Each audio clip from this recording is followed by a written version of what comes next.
Tonight, Canobolas wool top making to cease production next month with 64 jobs to go. And aged care at Lithgow facing a crisis with nowhere to facilitate allocated beds. Good evening. 64 workers at Orange's Canobolas wool top making plant have been told they won't have a job after June.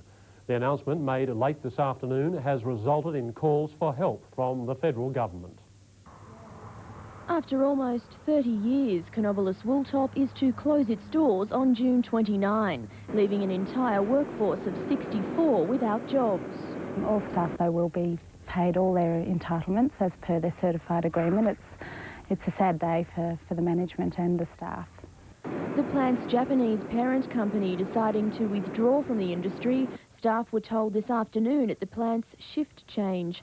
Some leaving shell-shocked. They have 6 weeks to find new employment. I suppose our emphasis should be on trying to find another company to actually take over. And, you know, I, for one, am just sick to death for coming out here and helping people lose their jobs, because that's all I'm doing recently. And if this federal government doesn't get its act together and doesn't talk to companies and get behind companies and find companies that want to stay in Australia and keep rural jobs, and that's what it's all about, you know, it's just deserted rural Australia. It needs to get in there and find it and keep the jobs out here. The federal government seems to be sitting on its backside and doing nothing to help rural Australia. The Liberal Party and the National Party are complaining that they're losing support. Well, here's a chance for them to get some of that support back. Melissa Bagley, Prime News. Aged care providers in Lithgow are in crisis mode, claiming they're at risk of losing beds because of a lack of extra government funds. They say with no commitment from the federal government, local elderly residents will lose out. The 4 aged care facilities in the Greater Lithgow area have hit rock bottom. They've all received greatly needed new allocations of beds, but no money to help build the facilities. A real problem because we are a charitable organisation and we just don't have the funding to build the 12 extra. We've got the funding for 2, but not 12. With a total of 37 new beds allocated and just one conditional grant of $800,000 for only one of the facilities, management say the figures just don't add up. We will be struggling to find sufficient funds to build those areas for those extra beds, and we'll be calling on the federal government to assist us in funding towards that. We require a total rebuild to come up to accreditation in a few years' time, and the $800,000 is a significant shortfall in the funds we need. We need approximately $2 million. The shortfall in funds could lead to the beds being allocated elsewhere, leaving the local elderly out in the cold. We have got a great number of people on our waiting list, and it's very important to us to get these beds for the township of Portland. They've called on Federal Member for Calare Peter Andren to lead a delegation to Federal Aged Care Minister Bronwyn Bishop. Melissa Bagley, Prime News. The handing over of keys today at Dubbo's new college senior campus has signified what's being heralded as the beginning of a revolution of education in the state. The presentation of the keys from the Department of Works to the teaching staff of the college is the first stage of the new Dubbo College, a combination of the city's existing 3 high schools that breaks the traditional Years 7 to 12 association. The college is all 3 schools together form Dubbo College. This is the senior campus of Dubbo College, and this is where the students from years 10 to 12 will be, all students from 10 to 12 in Dubbo will be coming over the next few years. The principal of the new college sees the move as a revolution in education. Rural communities can no longer afford just to sit back and let things happen to them. We need to take the bull by the horns, and we need to be proactive in terms of what we're doing, and I think that's what this whole college concept is going to allow us to do. Examples of the proactive approach including working with tertiary education institutions to continue the ease of transition through a student's educational career. We can't see education in terms of compartments that exist independently. We actually have to see a transition that occurs from birth throughout one's life, and the availability of opportunities has to be there, and I think that the way that we're looking in Dubbo is a model for the rest of the state. And as for inter-school clashes, when the old high schools start to combine, The new principal says it's a minor problem. That's one of the reasons for making the whole college, that the rivalry will go and we'll all start working together for the same purpose, which is to get the very best possible learning we can for students from Dubbo. Duncan Bremner, Prime News. The opening of a super discount Aldi store in Bathurst has some concern over the store's long-term effect on local business. But the Chamber of Commerce says it's the consumer who will ultimately win. More than expected lined up outside the store when finally the mysterious new supermarket giant opened its doors to the public. But in regional areas where local retailers are already battling to provide customers with low prices, the no-frills Aldi, which boasts rock-bottom prices, raises the question how smaller stores will survive. No, we still had our normal clientele in the store, and the locals support a local business and they look after the local fella. I don't see any dramas involved in it at all, provided we keep good quality stock on it at a realistic price. The Bathurst Chamber of Commerce and most people seem happy. The Aldi supermarket has raised competition. And the Chamber of Commerce is you know, welcomes competition, and what it does is it lifts the level of the other players within the market. And if again the consumer wins, well, that's a good result.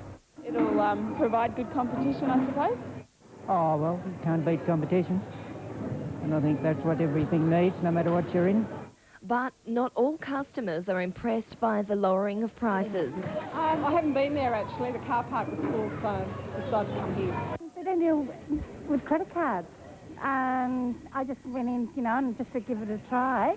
And now, as a society, we're told that we are, you know, it's a cashless society. And the other major players in the Bathurst supermarket game, Coles and Woolies, say they're unaffected by Aldi due to their wider variety of goods and more than competitive prices. Cheryl Rogers, Prime News. And after the break, a big night for a multi-talented local artist.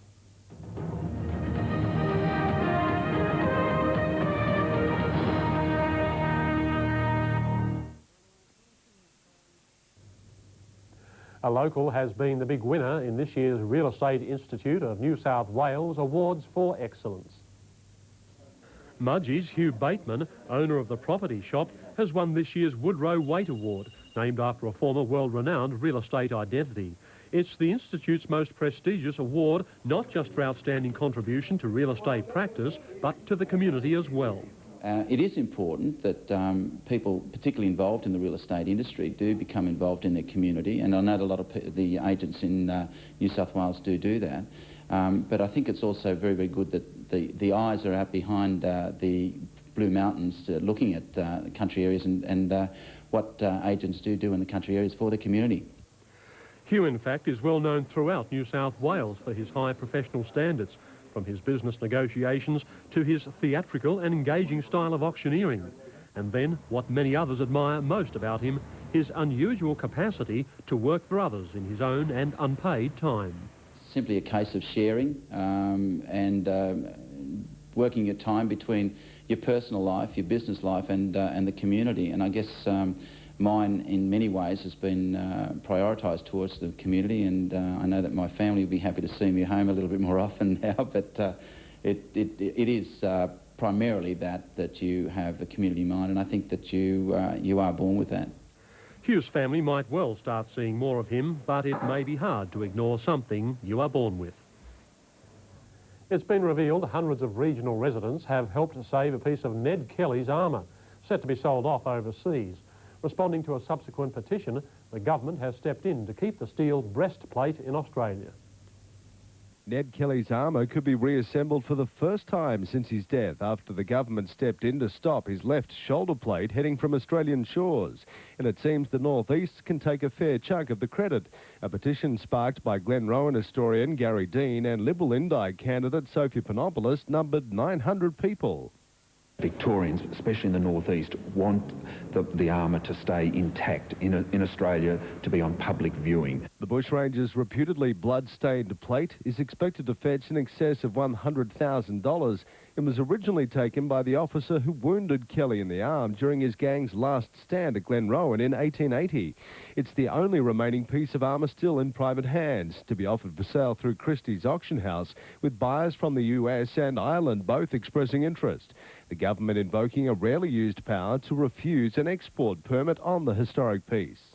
It is the last piece in the jigsaw of the Kelly armour. It is now a complete set. With government assistance, the eventual owner is likely to be the State Library of Victoria, which already holds Kelly's helmet and breastplate and has been promised his right shoulder plate by the Melbourne Museum. The auction is scheduled for June 19. And now here's Kath Yates with her weekly look at what's on in the arts. Good evening. Chalk, Cheese and Vinyl is an art show set to open in Mudgee tonight. The exhibition of drawings, abstract paintings and handcrafted didgeridoos is a first for local artist Kirralie Duff.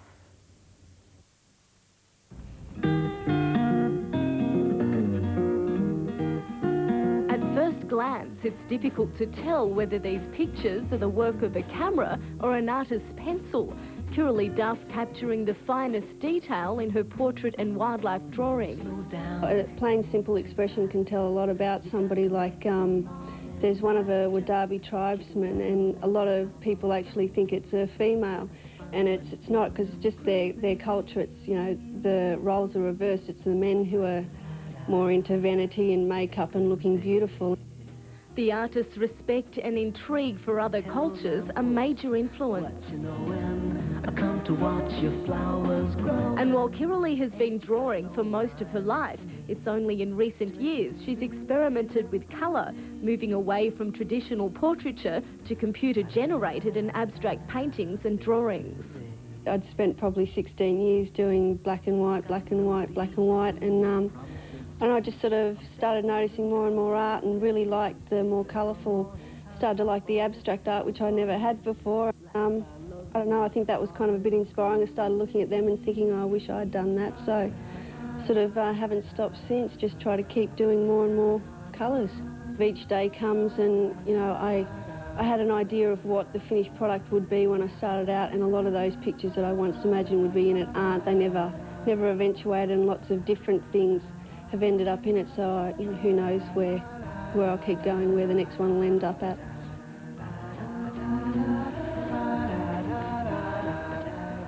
And Chalk, Cheese and Vinyl can be seen at Mudgee Stables Complex until May 25. Also this weekend, Arts Outwest, in conjunction with the New South Wales Film and Television Office, will host Flicks in the Sticks, a workshop on regional cinema. The conference at Manildra's historic Amuseu Cinema will conclude with a free evening screening for the general public from 8:30 on Saturday night.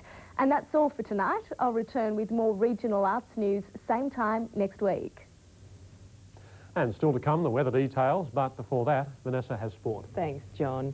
Straight after the break, a preview of weekend sport.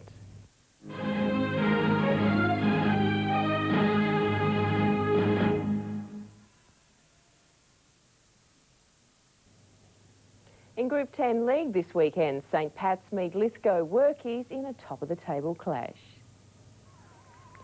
Undefeated this season, St Pat's and Lithgow Workies have emerged as two of the dominant forces in this year's Group 10 Premier League competition. While Workies is one of the clubs St Pat's defeated on their way to the Bathurst Challenge final pre-season, captain coach David Scott has always maintained Lithgow is one of the toughest sides in the competition. Well, basically, since we started, I've said that Workies are going to be one of the sides to beat. I haven't changed my mind on that. I think they had 5 in Western Division. One of the highlights of this weekend's match will be the clash of the Fanu brothers. Workie Tamiano was one of the stars in the Western Division side that went down to Illawarra recently. Osawani has been a key player up front for St Pat's. Oh, I think it'll be a tough game. I think it'll be won and lost on ball control and probably within the forward packs. In other Group 10 matches, Sims are at home to Cowra and Hawks travel to Mudgee. While in Group 11 League, an undefeated Forbes meet Dubbo Macquarie, Ningen up against Parkes, Narromine host Cobar and Manildra take on Wellington. Dubbo is gearing up for a gala weekend of hockey. Former Olympian and Kookaburra captain Michael York is among the special guests. A full 2 days of activities planned, including coaching clinics, a celebrity hockey match and sports memorabilia auction. Now let's take a look at Western Premier League hockey. In the men's competition, Waratahs clash with Bloomfield, Confederates meet the Tigers, Dubbo are at home to St Pat's, Sims up against South and Lithgow Panthers take on Parkes Magpies. To the women's and a top-of-the-table clash between Sims and South, Canobolas have a tough task against St Pat's, while ex-services Waratahs Orange City and Parkes Tigers are favourites in their respective matches. There's plenty of other sporting action this weekend, including round 1 of the Whiteman Motorcycle Motocross Series at Mount Panorama this Sunday. More than 200 of the state's best are expected to take part in the 3-round series. To soccer and in State League Division 1, Bathurst 75 have the home ground advantage over Belmore Hercules. The Bathurst City Panthers also at home in the women's. To the Western competition and Arana Spurs travel to Lithgow. There's local derbies in Orange and Dubbo, while Waratahs meet Westside. In State League basketball, Bathurst Gold Miners are desperate for another win over Lithgow Lasers this weekend, having fallen to the bottom of the Southern Pool ladder. However, beating a full-strength Lasers outfit in Lithgow won't be easy. Meantime, the Gold Miners women are on the road with matches against Shoalhaven Tigers and Sydney Comets. While in Central West Aussie rules, Orange meets Cowra, Bathurst take on Parkes and Dubbo hosts CSU. The final event on the New South Wales polo calendar will be held this weekend at Millamalong. Among those contesting the Ashton Memorial Tournament, 3 members of Australia's recent World Cup team. It's a sport often associated with the rich and famous. However, according to Australian representative Mark Field, polo is far from elitist. In Australia, generally the public is from, the main playing public is from the bush, and it always has been. It's just country people who just love their horses and love the sport. So therefore the elitist tag in Australia really hasn't warranted. Field is among 3 World Cup players taking part in this weekend's Ashton Memorial Polo Tournament at Millamalong. 13 teams are contesting the event in 3 grades. The preliminaries are held on Saturday for all teams, and then the Sunday is the final, or finals for all grades, and that's where we have a marquee luncheon and, you know, lots and lots of people come to watch. Proceeds from the tournament will benefit Riding for the Disabled and the Children's Medical Research Institute. And now with his weekly racing tips, here's Jock Gologolly. Grand Prix Day at Eagle Farm tomorrow, and totally against my grain, a horse going from a Class 1 to a Group 2. His name's Second Mortgage. Look at him here. Recently at Warrnambool, strolled away from his rivals, changed gears over the final stages and bolted him. Up he goes north, and with him, Group 1 Melbourne Cup winning jockey, Kieran McAvoy. They're a great combination. This is the horse of the future. Race 6, number 9, the Second Mortgage. Last start in Adelaide, Tempest Morn strolled to the front and just kept rolling along to hold off her rival. Now, she's meeting all of them tomorrow. Jim Cassidy again in the saddle, and the trainer, should I say it, Gay Waterhouse. The South Australian Oaks, race 6, number 1, Tempest Morn. I've always had a rap on a horse called Flardy. Now, last start at Rosehill, he didn't handle a wet track, but he still ran on strongly to run 6th, beaten about 2.5 lengths. Tomorrow afternoon, he carries the cerise colours again, and who will pull those colours on? The in-form Rodney Quinn. Rosehill, race 4, number 4, a good Irish name, Flardy. The recent Group 1 champion stakes from Johannesburg had a real Aussie flavour. The voice you're about to hear is our own Terry Spargo. Burgess Coast in front, Big Brass and Young Rake launched photo. Until next week, good luck and good punting. And that's sport, John. Thanks, Vanessa. And after the break, the weather details and some hidden treasures from the history of motoring.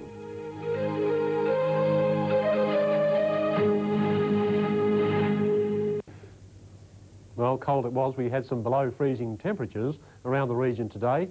But firstly, checking those temperatures, Bathurst had an icy -3 degrees this morning. No wonder I was cold, and several other centres starting at -1. Cowra and Mudgee both reached 17 degrees, 18 in Wellington. Dubbo began the day at 1, Coonabarabran 3 and Gilgandra 5. Coonamble, Dubbo and Gilgandra and Narromine all had a top of 19, 21 in Walgett. -2 in Young, Forbes and West Wyalong began the day at 1. 17 the high for Condo, Parkes and West Wyalong, and 18 in Forbes.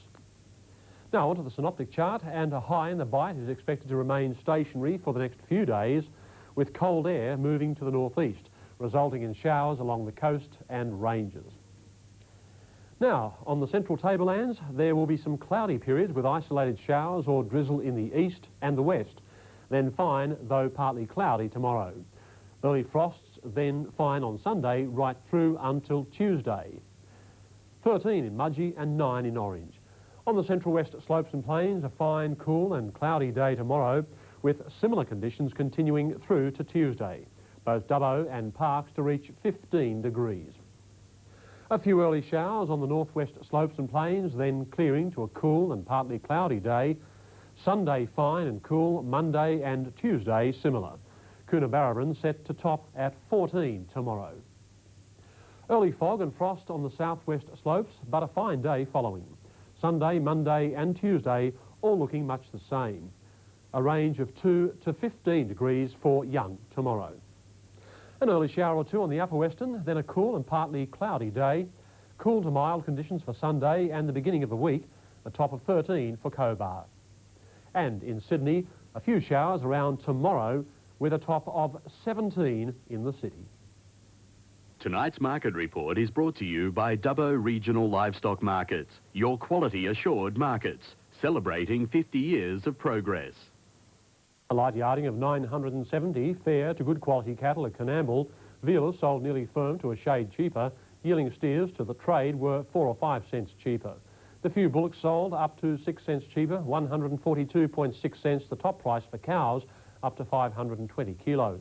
To Cowra now, and 7,300 good quality lambs on offer. The trade market sold on a firm trend with export lambs selling dearer. $88 the highest price for lambs in the over 20 kilo range. Well, for motoring enthusiasts, the National Museum has revealed some of its hidden motoring treasures. One is a limousine used during the royal visit of 1927. This 1926 Crosley limousine imported from England was one of 12 vehicles brought to Australia to transport the Duke and Duchess of York during the royal visit of 1927 and the opening of Old Parliament House. His Royal Highness returned to Australia as one of the great self-contained units of the British Empire. Crosley stopped building cars in the 1930s. The limousine, now owned by the National Museum of Australia, has been lovingly restored to almost its original condition. It's a typical British limousine from that period. You've got a chauffeur's compartment up the front. The coachwork is a wooden frame covered with aluminium. It also has seats for the servants.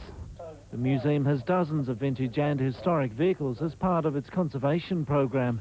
This Stanley steamer of the early 20s, looking worse for wear, is one of only a handful of steamers in Australia. After 3 to 4 years of good, solid conservation work on it, it'll be back to pristine, or back to very good condition. A Stanley steamer once held the world land speed record in excess of 160 kilometres an hour. Nicolas, Prime News. And that is Prime News for tonight. I hope you have a great weekend. I'll see you next week. Now stand by for 7 News.